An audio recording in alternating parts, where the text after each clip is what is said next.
Chapter 8. The Feast. Jack buried his face in his hands.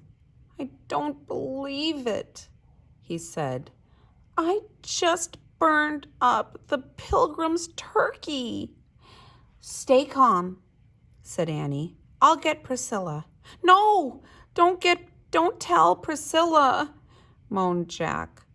"We have to tell Priscilla," said Annie. She hurried out of the house. Jack lifted his head and stared at the burned turkey. "Oh, man," he whispered unhappily.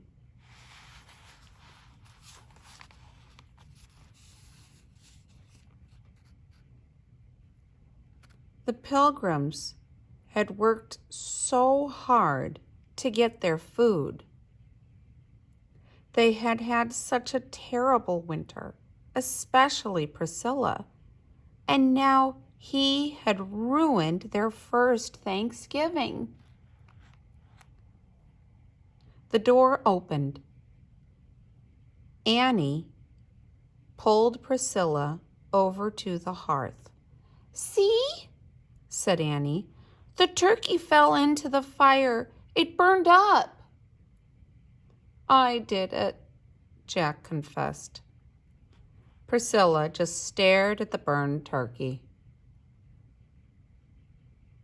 in the wet, messy hearth. Then she looked at Jack. He looked away from her. "Ah, Jack," Priscilla said softly, "thou look sad." He nodded. "I ruined everything," he mumbled. "No, thou did not," said Priscilla. She reached out her hand. "Come."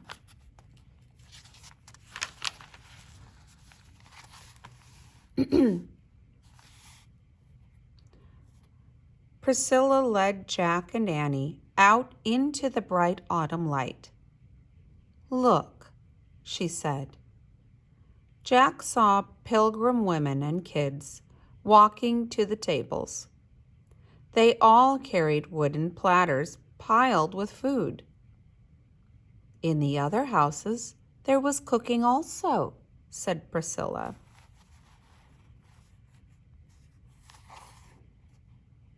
Jack saw roasted ducks, turkeys, and deer meat.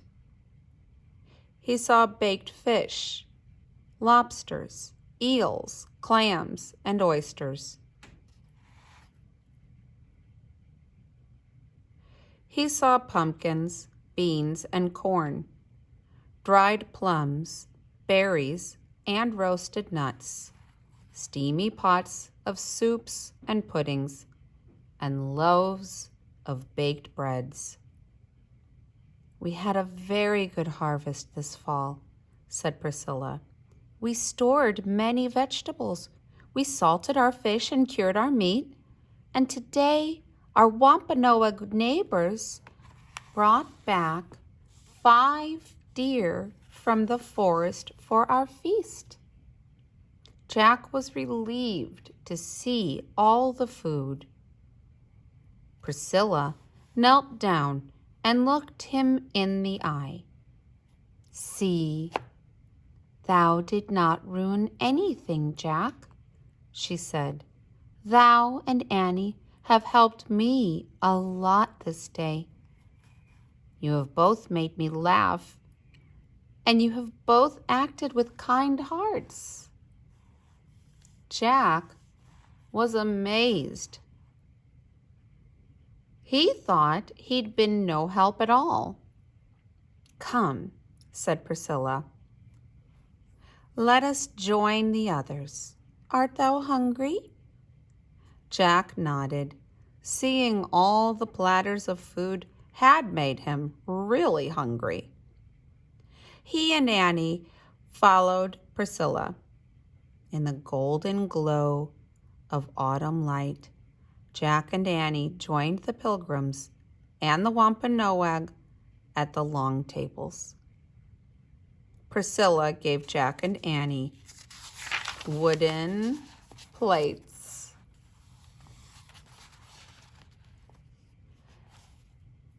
She gave them big white cloth napkins. Then she served them plenty of food.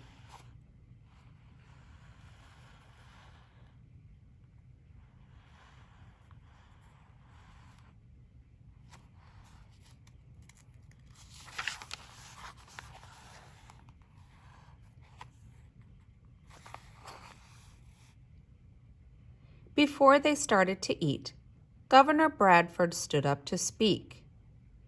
Those of us who came here on the Mayflower did not know how to live in this land, he said, but Squanto came to help us, and today we give thanks for him and for the peace we share with his people and for all our great blessings. Governor Bradford looked at Jack and Annie. "Welcome to our feast," he said.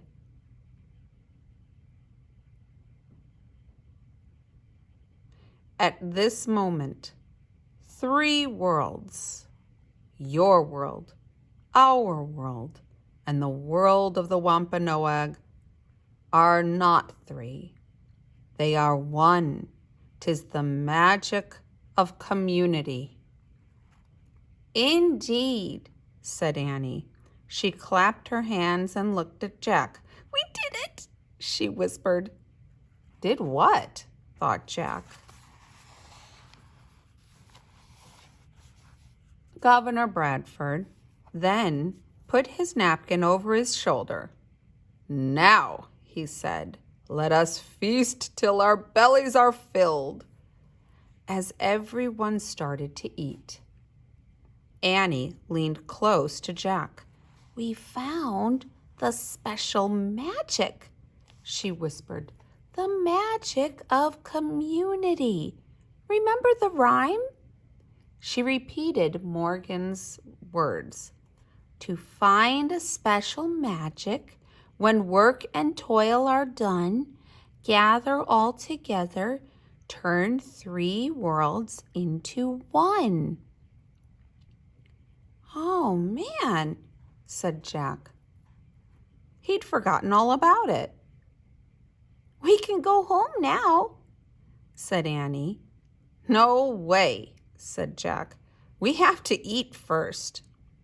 Jack and Annie used their fingers to pick up their food, and they ate and ate and ate. Jack tried everything on his plate except a little bit of eel and 2 clams. Everything he did eat, he liked, even the turnips. Food really tastes good, he thought as he chewed, when you eat it outside on a beautiful day with lots of nice people.